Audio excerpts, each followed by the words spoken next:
Sayın Valim.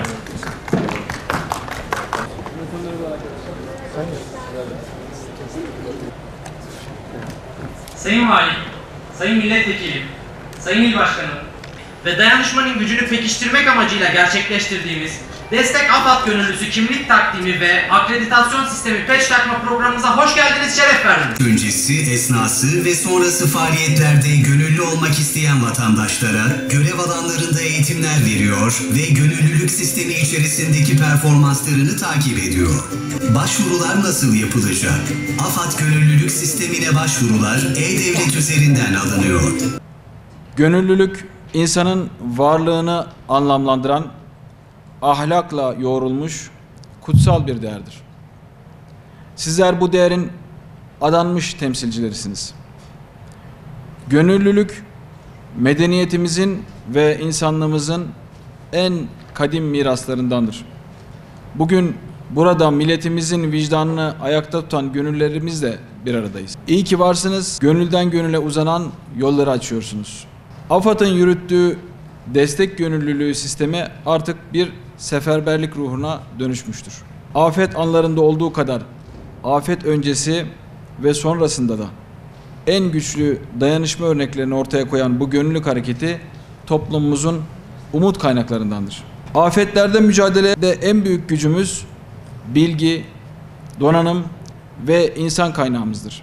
Sizler bu zincirin en kıymetli halkasısınız. Bugün burada attığımız her adım yarının daha güvenli, daha dirençli bir Siirt'i için çok kıymetlidir. Sizler iyiliğin eli, fedakarlığın ete kemiğe bürünmüş hali, acılı yüreklerin umudusunuz. Ne mutlu ki ülkemizde gönüllülük, kamu kurum ve kurumlarımızın, sivil toplum kuruluşlarımızın ve vakıflarımızın eliyle her geçen gün güçlenerek devam etmekte.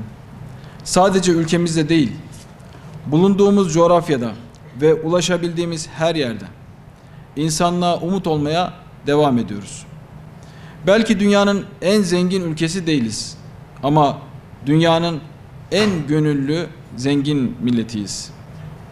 Bu gönül zenginliği kökleri yüzyıllara uzanan inanç ve kültürümüzden beslenmektedir. Henüz AFAD gönüllüsü olmayanlar varsa valiniz olarak sizlere en kısa zamanda gönüllü olmaya davet ediyorum.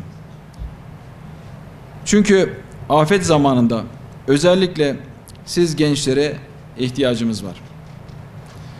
Bilen arkadaşlar bilir, üniversitede kendi alanımla ilgili derslere de giriyorum. Oradaki öğrenci kardeşlerimize özellikle gönüllülük konusunda çok daha fazla yüreklendirmek için çeşitli teşvikler de sunuyoruz. Özellikle benim derslerime giren öğrencilerin AFAD gönüllüsü olması durumunda benim de onlara gönüllü olarak ekstra puan verdiğimi bilenler bilir. 6 Şubat Kahramanmaraş depremlerinde bu gönüllülüğün ne kadar kıymetli olduğunu çok gördük. Tarihimizin en büyük felaketlerinden birini yaşadık. O günün acısı tarifsizdi ama bizi ayakta tutan şey dayanışma ruhumuzdu. Asrın felaketi denilen bu afet, milletimizin yüreğinde taşıdığı büyük dayanışma ruhuyla asrın birlikteliğine dönüştü. Omuz omuza çalışan arama kurtarma ekiplerimiz, gönüllülerimiz, iş dünyamız, sivil toplum kuruluşlarımız ve devletimizin tüm kademeleriyle tek yürek olduk. Bir destan yazdık. Sizler de bu destanın bir parçası oldunuz. Hepinizi yürekten tebrik ediyorum. 6 Şubat depremi gerçekten bize çok şey yaşattı. 6 Şubat depremi, bir de hele son zamanda İstanbul depremi bize ciddi bir uyarı verdi. Bir kere bizim ülkemiz deprem ülkesi. Bunu kabul edelim. Mesela Siirt Arap bloğu üzerinde bulunuyor. Arap bloğu da Bitlis masifini Kuzeydoğu Anadolu'ya doğru öteliyor. Ve ne zaman olacağını da Allah'tan başka kimse bilmez. Onun için biz her zaman afete hazırlıklı olmamız lazım.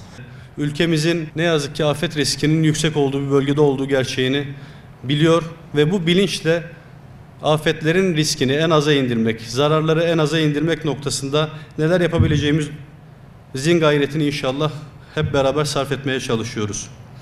Bu kapsamda AK Parti olarak AK Parti AFAD işbirliğiyle 7 bölge 7000 Cemre projesiyle bu bilincin ve milletimizin dayanışmasının en güzel örneklerinden birini sergilemeye çalışıyoruz.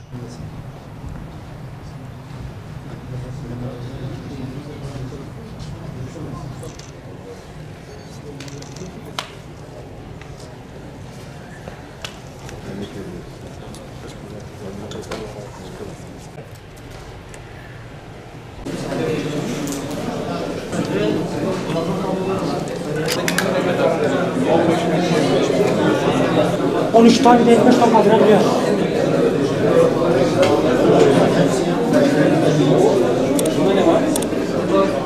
Abi,